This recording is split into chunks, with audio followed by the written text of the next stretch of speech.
At one point, I was eating more food and my body fat actually went down, not up. This might sound backwards, but this is exactly why most men over 30 are stuck. So if you're eating less, training harder, and still not getting lean, this video will be exactly what you need. Let's jump right into it. Problem number one, when you eat less, you're gonna plateau faster. Now, I think by now, every single one of us knows in order to lose fat, we have to create a calorie deficit, right? Like that's pretty obvious. But what happens when you take it to the next level and you cut your calories way too much? Yes, at the start, you're gonna lose a shitload of weight and you're gonna be feeling fantastic. But then your body eventually adapts to how many calories you're taking in, and you're simply just not going to see the weight loss coming. Now, let me give you a real life example. Let's say you're 220 pounds, for example, and you cut your calories down to like 16 to maybe 1800 calories, which I would consider a pretty aggressive calorie deficit, especially the 1600 mark. Again, you're going to lose a lot of weight to start, but then you're going to eventually slow down. And then what happens when you do slow down? Are you going to eat 1,400 calories, 1,200 calories? You see what I mean? Like you're going to be starving yourself, and it's a vicious, endless cycle if you cut your calories way too low to start. The name of the game of fat loss is to create a small calorie deficit, and then that way we can kind of build off and kind of get over plateaus faster, which will also tie me to my next point that I have, because this is very important. Because if you just cut your calories way too low, the body responds in a different way, which we're going to talk about right now. Problem number two, we move less when we eat less. Now you might be thinking like, that's not true. Like when I eat less, I'm still getting my 8 to 10,000 steps per day. I'm still working out 4 times per week. Now I definitely believe you there. It's not maybe necessarily the exercise that drastically drops down. It's our subconscious movement that drops down. Let me explain. So exercise, guys, only makes about 5 to 10% of how many calories we burn in a given day. So exercise can be like your weightlifting, your cardio, your walking. That's what I would consider your exercise.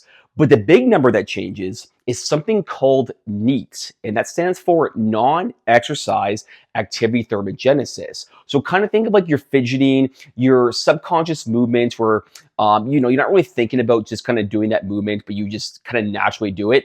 That's the number that drastically goes down, and that makes up about 10 to 15% of how many calories we burn in a given day.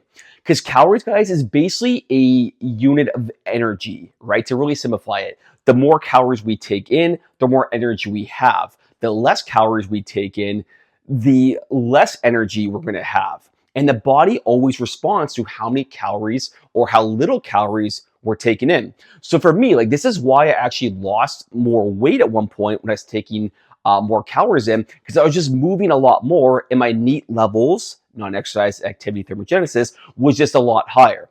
Now there's obviously a line there, right? Like if you have 6,000 calories a day, you're not going to burn 6,000 calories. And at the very end, don't worry, I'll tell you exactly how many calories you do want to focus on. And if you want this on like a free guide to, I'll put it in the comments below. Just download it. It's 100% yours for free. Problem number three, we lose more muscle mass. So again, the first few months, if you're cutting pretty aggressively in terms of your calories, again, you're going to lose a decent amount of weight, but a lot of that weight is going to be your muscle and not necessarily fat. Because what happens is we lose a lot of our muscle, it's going to directly impact our BMR. And maybe you guys have heard this term before. It basically stands for your basal metabolic rate. So essentially like how many calories you're burning at rest, to simplify it. Like let's say you're in a coma all day and you did nothing. BMR, basically how many calories you would burn essentially if you just kind of laid there for 24 hours. But a big factor for BMR is actually your muscle mass. And if you're just taking in way too few calories, guess what's going to happen? You're going to lose your muscle mass. And at the same time, it's just not a great look, because if you do lose a lot of weight, you're now going to have like that skinny fat kind of look, which I'm assuming you don't want to do. So I want you to think of like, moderate calorie deficit, which is what I'm kind of striving for, versus aggressive calorie deficit, which you shouldn't be doing, and which is the point of the video. The moderate calorie deficit, yes, you're not going to lose as much weight to start, but I want you to think of it as like a long-term investment, because if we can keep our muscle, that's going to directly help you months and years down the road, lose and keep the fat off. But if you just slash your calories, it's like trying to get that short-term dopamine hit, where you lose a lot of weight, you might feel good to start, but then you can't keep the weight off. It's not sustainable. You plateau faster. In this case, you lose a lot of muscle, which is a nightmare for long-term fat loss. Okay, the last problem, before we kind of talk about the solution, how many calories you should be taking in and tie it full circle for you, the last problem when the calories are way too low is your workouts are simply going to suffer. Now, at one point, I did have a very, I would consider aggressive calorie deficit. And the biggest thing that I noticed was my workouts, I just completely felt like crap. Like I hated and dreaded going to the gym. I had no energy. My strength was down. I felt beat up, tired, and even my joints just didn't really feel good. And a big part of that was my calories were just way too low. And typically speaking, when the calories are too low, it's a direct indicator that your carbs are probably going to be way too low, which is what we don't want in a fat loss phase because carbs can help retain your muscle and it can give you a lot of energy as well to work out and help you with your strength. So point B, guys, if your calories are way too low, you're going to notice a direct difference in your workouts. You're just not going to feel motivated and you're probably going to burn out after a few weeks because it's just not fun lifting heavy weights if you're having like 1,500 calories a day. Okay, so the big question, how many calories should I be having per day, right? And I'll talk about a few extra bonus points after this, which you don't want to miss because it's very important. So in terms of a calorie formula, here's what I like to do. And this will kind of tie into the next point as well, and you'll see what I mean. Take your body weight in pounds and times by roughly 10 to 11. So if you weigh, let's say 200 pounds times by 10, it'd be about 2,000 calories per day. If you times by 11, I'm not going to do math at the top of my head. Is that 2,400, whatever it is? That's what you basically want to times it by. So you might be thinking like, why 10 or 11? Like, how do I know? Based on your step counts, like if you're pretty sedentary and that you're under 7,000 steps per day, I would say times by 10 because obviously weight loss is calories in versus calories out. But if you're pretty active, let's say 10,000 steps per day or even more, then you would times it by number 11. Now, this is going to lead me to my next point, which is very important. So if you aren't losing fat with that formula I just gave you, there's going to be two things that you could potentially be doing wrong. Number one is you're simply just taking more calories in than you think. This is very common, and studies show that most people underestimate their calorie intake by 20 to 50%. And this is why the number I'm giving you, like body weight in pounds times 10, it's definitely, in my opinion, still on the lower end, but I just know that like people underestimate their calories. So if you think you're getting 2,000 calories per day, you're probably still taking in 22, 24, 2,500 calories, if that kind of makes sense. So just make sure you're tracking everything correctly. I'm not gonna go down a rabbit hole there because I've made many videos on that.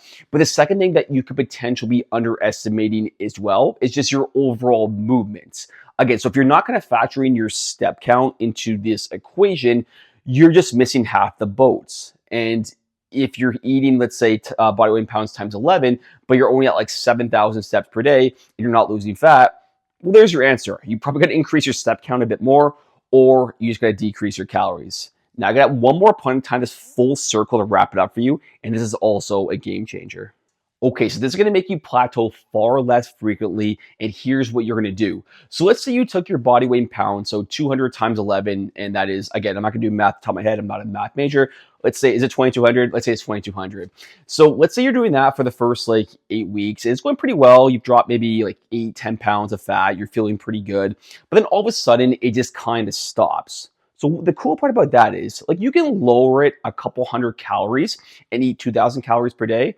Air quotes 2,000 is probably a little bit higher than that, but you can lower it a couple hundred calories and still feel fine. But what happens is, again, let's say you started at like 1,600 calories, you're not going to drop it to 14, right? Because like that's basically living like a bird. So if the calories are a little bit higher to start, you just have more room to play with.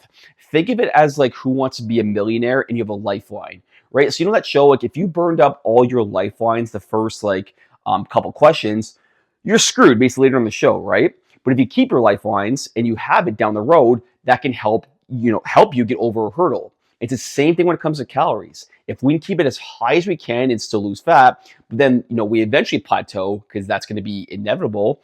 Then we can use our lifeline in terms of lowering our calories, and then you'll continue to make progress down the road. Hope it makes sense, guys. Remember, download our free Busy Man Guide playbook. We talk about everything in there. It's in the comments below. And I hope you guys enjoyed this video. Please like, comment, subscribe if you found this helpful. We'll see you in the next video. We'll talk soon.